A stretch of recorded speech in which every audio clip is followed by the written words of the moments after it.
ನಾವು ಡಿಮಾರ್ಟಿಗೆ ಪರ್ಚೇಸ್ ಮಾಡೋಕ್ಕೆ ಹೋಗಿದ್ರೆ ಅದರಲ್ಲಿ ಏನೇನು ಥಿಂಗ್ಸ್ ಎಲ್ಲ ತೆಗೆದಿದ್ದೀನಿ ಅಂತ ನಿಮ್ಮ ಹತ್ರ ಶೇರ್ ಮಾಡ್ತಾ ಇದ್ದೀನಿ. ಬನ್ನಿ ವಿಡಿಯೋ ಏನೇನು ಪರ್ಚೇಸ್ ಮಾಡಿದ್ದೀನಿ ಅಂತ ಕ್ವಿಕ್ಕಾಗಿ ನೋಡ್ಬಿಡೋಣ. ಅದಕ್ಕೂ ಮುಂದೆ ಇವತ್ತು children's day. Happy children's day to all.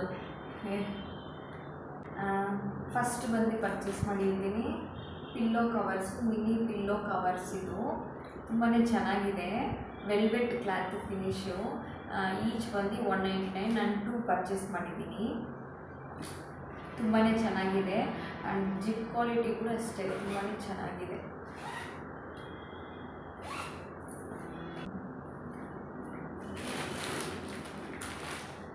ಯಾವತ್ತೂ ನಾವು ಬೇಬಿ ಹಾಗೆ ಯೂಸ್ ಮಾಡ್ತಾ ಇದ್ದಿದ್ದು ಪಾಪುಗೆ. ಬಟ್ ಈ ಸಲ ನಮಗೆ ಆರ್ಡರ್ ಮಾಡೋಕ್ಕಾಗಿಲ್ಲ, ಟೈಮ್ ಸಿಕ್ಕಿಲ್ಲ ಅಂದ್ಬಿಟ್ಟು ಅದಕ್ಕೆ ಮೆಮು ಪಕ್ಕು ಪ್ಯಾಂಟ್ಸ್ ಪರ್ಚೇಸ್ ಮಾಡಿದ್ದೀವಿ.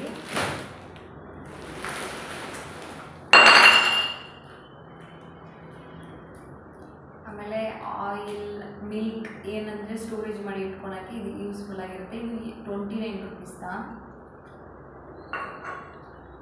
ಆಮೇಲೆ 2 ಟವಲ್ ಪರ್ಚೇಸ್ ಮಾಡಿದ್ದೀನಿ. ಇದು ವಾಟರ್ ಚೆನ್ನಾಗಿ ಅಬ್ಸರ್ವ್ ಮಾಡುತ್ತೆ, ಅದಕ್ಕೆ ತುಂಬಾ ಚೆನ್ನಾಗಿದೆ, ಸಾಫ್ಟಾಗಿ.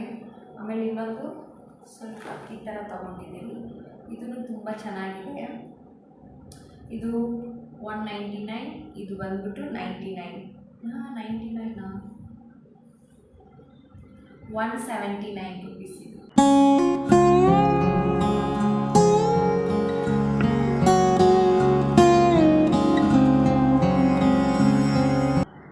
ಇದೆಲ್ಲನೂ ನಾವು ಪರ್ಚೇಸ್ ಮಾಡೋಕ್ಕೆ ಹೋಗಿದ್ದೇನೆ.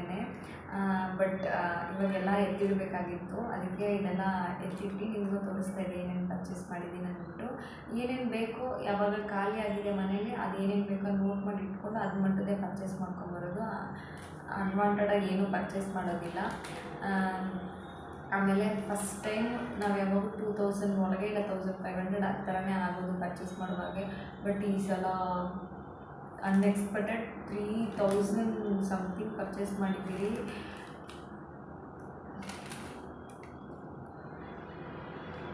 ಅದಕ್ಕೆ ಹೇಳೋದು, ಎಲ್ಲ ಇದೆ ಒಂದೇ ಜಾಗದಲ್ಲಿ ಪರ್ಚೇಸ್ ಮಾಡೋಣ ಅಂತ ಹೋಗ್ತಿರಲ್ವಾ, ಖಂಡಿತ ಮಾಡೋಕ್ಕಾಗೋದಿಲ್ಲ.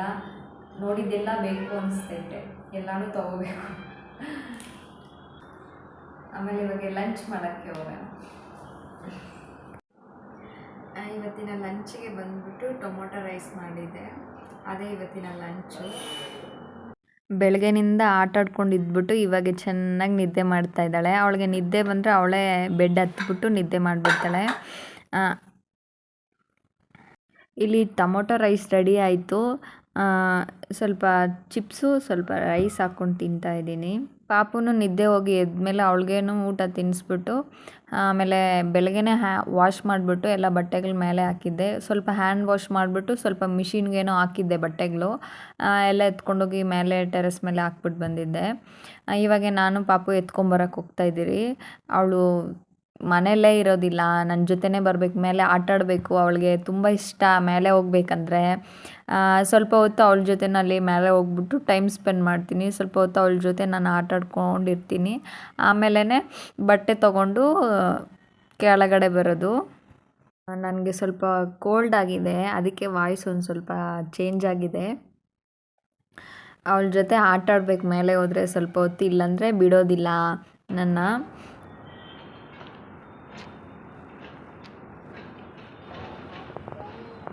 ಇವಾಗ ವಿಂಟರ್ ಸೀಸನ್ ಇರೋದ್ರಿಂದ ಕ್ಲೈಮೇಟ್ ಯಾವಾಗ ಎತ್ತರ ಇರುತ್ತೆ ಅಂತ ಹೇಳೋಕ್ಕಾಗೋದಿಲ್ಲ. ಅದಕ್ಕೆ ಬೇಗ ವಾಶ್ ಮಾಡಿ ಹಾಕ್ಬಿಡೋದು ಮಾರ್ನಿಂಗೇ. ಈವ್ನಿಂಗು ಒಂದು 3:30, 4 o'clock ಒಳಗಡೆ ಎತ್ಕೊಂಬಂದ್ಬಿಡ್ಬೇಕು, ಇಲ್ಲಾಂದರೆ ಆಗೋದಿಲ್ಲ. ಲೇಟಾಗಿ ಹಾಕಿದ್ರೆ ಇಲ್ಲಾಂದರೆ ಡ್ರೈ ಆಗೋದಿಲ್ಲ. ಆಮೇಲೆ ಬಂದುಬಿಟ್ಟು ಮತ್ತೆ ಒನ್ ಡೇ ಬಿಡಬೇಕಾಗತ್ತೆ, ರಿಸ್ಕ್ ನಮಗೆ. ಇಲ್ಲಾಂದರೆ ಮಂಚು ಬೀಳ್ತಾನೆ ಇರ್ತೈತೆ. ಇಲ್ಲಿ ನಾನು ಬಟ್ಟೆಗೆಲ್ಲ ಪಿಕ್ ಮಾಡ್ತಾ ಇರುವಾಗ ಅವಳು ಪಾಪು ಆ ಕಡೆ ಆಟಾಡ್ಕೊಂಡಿರ್ತಾಳೆ. ಇವತ್ತು ತುಂಬ ಜನ ವಾಶ್ ಮಾಡಿ ಹಾಕಿದ್ರು ಬಟ್ಟೆಗಳು. ಜಾಗ ಇಲ್ಲ ಅಂದ್ಕೊಂಡಿದ್ದೆ, ಆಮೇಲೆ ಈ ಸೈಡಲ್ಲಿ ಜಾಗ ಇತ್ತು. ವಾಷಿಂಗ್ ಮಿಷಿನ್ಗೆ ಬಟ್ಟೆ ಹಾಕಿದ್ರೇ ಎಷ್ಟು ಬಟ್ಟೆ ಹಾಕ್ತೀರ ಅನ್ನೋದೇ ಗೊತ್ತಾಗಲ್ಲ. ಅಷ್ಟೊಂದು ಚಿಕ್ಕ ಪುಟ್ಟ ಬಟ್ಟೆಗಳು ತುಂಬಾ ಇರುತ್ತೆ. ನನ್ನ ಮಗಳು ಮೇಲೆ ಹೋದ್ಮೇಲೆ ಕೆಳಗಡೆ ಬರೋದೇ ಇಲ್ಲ, ಆಟಾಡ್ಕೊಂಡೇ ಇರ್ತಾಳೆ. ನನ್ನ ಮಗಳಿಗೆ ತಲೆ ಬಾಸ್ಬೇಕು. ಇಲ್ಲಿ ನೋಡ್ರಿ, ರಿಂಕಲ್ಸ್ ನೇಚರಲಾಗೆ ಬಂದೆ.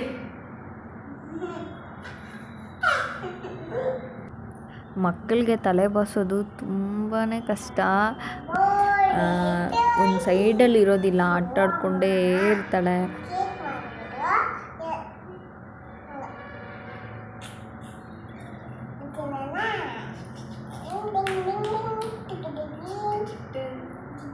ಇವಾಗ ಬಂದ್ಬಿಟ್ಟು ಮೇಲಿನಿಂದ ತಂದಿರೋ ಬಟ್ಟೆಗಳೆಲ್ಲ ಮಡಚಿಟ್ಟು ಎತ್ತಿಡೋಣ, ಇಲ್ಲಾಂದರೆ ಅದು ಹಾಗೆ ಇದ್ಬಿಡ್ತೈತೆ ಅದರಿಂದ.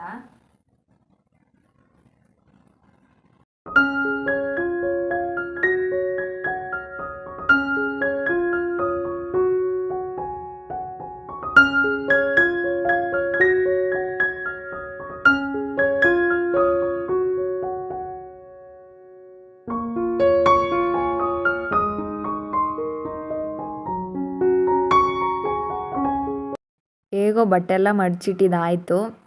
ಇದು ಅವ್ರವ್ರ ಪ್ಲೇಸಲ್ಲಿ ಇವಾಗ ಅರೇಂಜ್ ಮಾಡಬೇಕು. ಪಾಪುದು ಇಡಬೇಕು, ಅಪ್ಪುದು ಇಡಬೇಕು, ನಂದು. ಆಮೇಲೆ ಇಲ್ಲಿ ಬಂದ್ಬಿಟ್ಟು ಈವ್ನಿಂಗ್ ಸ್ನ್ಯಾಕ್ಸ್ಗೆ ಬಂದು ಆಪಿಲನ್ನು ಹಾಲು ಕಾಸು ಕೊಡ್ತಾಯಿದ್ದೀನಿ ಮಕ್ಕಳಿಗೆ. ಅಲ್ಲಿ ಬಂದು ನಮ್ಮ ಮಗಳ ಜೊತೆ ಆಟಾಡೋಕ್ಕೆ ನಮ್ಮ ಅಕ್ಕ ಮಕ್ಕಳು ಬರ್ತಾರೆ. ಸ್ವಲ್ಪ ಹೊತ್ತು ಅವರು ಟೈಮ್ ಸ್ಪೆಂಡ್ ಮಾಡಿಬಿಟ್ಟು ಆಟಾಡ್ಬಿಟ್ಟು ಮಗು ಜೊತೆ ಹೋಗ್ತಾರೆ.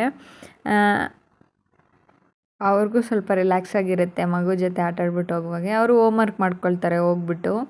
ನಾನಿಲ್ಲಿ ಬಂದು ವೈಟ್ ಶುಗರ್ ಯೂಸ್ ಮಾಡೋದಿಲ್ಲ, ಒನ್ಲಿ ಬ್ರೌನ್ ಶುಗರ್ದೇ ಯೂಸ್ ಮಾಡ್ತೀನಿ. ನಮಗೆ ಆಗಲಿ ಮಕ್ಕಳಿಗೆ ಆಗಲಿ ಸ್ವಲ್ಪ ಹೆಲ್ತ್ ಬಗ್ಗೆ ಗಮನ ಕೊಡೋದು ತುಂಬಾ ಒಳ್ಳೆಯದಲ್ಲ. ಇವಾಗೇ ಎಲ್ಲ ಸಿಕ್ಕಿದೆಲ್ಲ ತಿಂದ್ಬಿಟ್ರೆ ನಾಳೆ ಫ್ಯೂಚರಲ್ಲಿ ಹೇಗಿರುತ್ತೋ ಗೊತ್ತಾಗೋದಿಲ್ಲ. ಅದಕ್ಕೆ ಇವಾಗೆ ಸ್ವಲ್ಪ ಹೆಲ್ತ್ ಬಗ್ಗೆ ಗಮನ ಕೊಟ್ಟರೆ ಫ್ಯೂಚರಲ್ಲಿ ತುಂಬ ಆರೋಗ್ಯವಾಗೇ ಇರ್ಬೋದು. ನೀವೂ ಫಾಲೋ ಮಾಡಿ. ಪಾಪುಗೆ ನನಗೆ ಇದೆ ಔಟ್ಫಿಟ್ಟು. ಇವತ್ತೊಂದು ಫಂಕ್ಷನ್ಗೆ ಹೋಗ್ತಾ ಇದ್ದೀರಿ.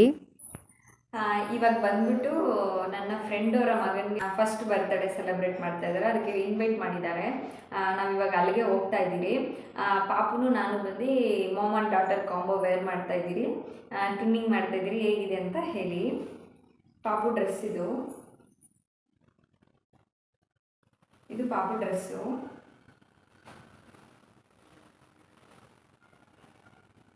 ಇದು ಬಂದು ನನ್ನ ಡ್ರೆಸ್. ಇದು ನಾನೇ ಓನಾಗಿ ಸ್ಟಿಚ್ ಮಾಡಿದ್ದು. ವೇರ್ ಮಾಡಿದ್ಮೇಲೆ ತೋರಿಸ್ತೀನಿ ಹೇಗಿದೆ ಅಂತ ನನಗೆ ಹೇಳಿ. ನಾವಿಲ್ಲಿ ರೆಡಿ ಆಗಿಬಿಟ್ಟು ಮನೇಲಿ ಇವತ್ತು ಶುಕ್ರವಾರ ಅಲ್ಲ, ಪೂಜೆ ಮಾಡಿಬಿಟ್ಟು ಆಮೇಲೆ ಪಾಪನು ನಾನು ಈ ಥರ ರೆಡಿಯಾಗಿದ್ರಿ. ಫ್ರೀ ಹೇರ್ ಯಾಕೆ ಬಿಟ್ಟಿಲ್ಲ ಅಂದರೆ ನೈಟ್ ಅಲ್ವಾ, ಮಂಚು ಬೀಳ್ತಾ ಇರುತ್ತೆ, ಹೇರ್ ಫಾಲ್ ಆಗುತ್ತೆ. ನಾವು ಆಮೇಲೆ ಟೈಮ್ ಆಗೋಯ್ತು ಅಂತ ಹರಿಬರಿ ಗಿಫ್ಟ್ ಏನೂ ತೆಗೆದಿಲ್ಲ. ಅದಕ್ಕೆ ಗಿಫ್ಟ್ ಶಾಪಿಗೆ ಹೋಗಿದ್ರೆ ತುಂಬಾ ಚೆನ್ನಾಗಿತ್ತು, ತುಂಬಾ ಕಲೆಕ್ಷನ್ಸ್ ಇತ್ತು. ಆಲ್ರೆಡಿ ಫಸ್ಟ್ ಟೈಮ್ ನಾವು ಹೋಗಿದ್ದೀರಿ ಆಲ್ರೆಡಿ ಪಾಪುಗೆ ಬೊಂಬೆ ತೆಗಿಯೋಕ್ಕೆ. ಬಟ್ ಇದ್ರೇನೂ ಆವಾಗ ಅಷ್ಟೊಂದಿಲ್ಲ. ಇವಾಗ ತುಂಬ ಬಂದಿದೆ, ತುಂಬ ವೆರೈಟಿ ಇದೆ. ಕಿಡ್ಸು ಆಕ್ಸೆಸರೀಸ್ ಎಲ್ಲನೂ ಇದೆ ಅಲ್ಲಿ. ತುಂಬಾ ಚೆನ್ನಾಗಿತ್ತು.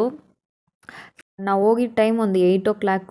ಬಟ್ ಟೈಮ್ ಆಗೋಯ್ತು ಅಂದ್ಕೊಂಡು ಹೋಗಿದ್ರಿ. ಬಟ್ ಇನ್ನೂ ಅಷ್ಟೊಂದು ಜನ ಇನ್ನೂ ಬಂದಿರಿಲ್ಲ.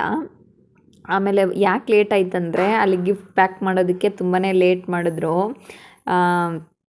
ಹೋಗ್ಬಿಟ್ಟು ಆ ಕ್ಯೂವಲ್ಲಿ ನಿಂತ್ಕೊಂಡು ಒಂದು 20 minutes ಆಯಿತು. ಫೋಟೋ ಹಿಡ್ದು ಕ್ವಿಕ್ಕಾಗಿ ಆಗೋಯ್ತು. ಆಮೇಲೆ ಅಲ್ಲಿ ಸ್ವಲ್ಪ ಹೊತ್ತು ನೋಡ್ಕೊಂಡಿದ್ದಾದಮೇಲೆ ಅವರು ಫುಡ್ ಅರೇಂಜ್ ಮಾಡಿದರು. ಅಲ್ಲಿ ಹೋಗಿ ವೆಜ್ಜೆಲ್ಲ ನಾನ್ ವೆಜ್ಜು, ಬಿರಿಯಾನಿ, ಕಬಾಬು, ಸ್ವೀಟು, ಪಾಯಸ ಕೊಟ್ಟರು. ಇವಾಗ ಫಂಕ್ಷನ್ ಎಲ್ಲ ಮುಗಿಸ್ಕೊಂಡು ಬಂದು ಡ್ರೆಸ್ ಎಲ್ಲ ಚೇಂಜ್ ಮಾಡಿಕೊಂಡು ಈ ವಿಡಿಯೋ ಇಲ್ಲಿಗೆ ಎಂಡ್ ಮಾಡ್ತಾ ಇದ್ದೀನಿ. ಮತ್ತೊಂದು ಇಂಟ್ರೆಸ್ಟಿಂಗ್ ವ್ಲಾಗಲ್ಲಿ ಸಿಗ್ತೀನಿ. ಅಂಟಿಲ್ ದೆನ್ ಟೇಕ್ ಕೇರ್, ಬಾಯ್.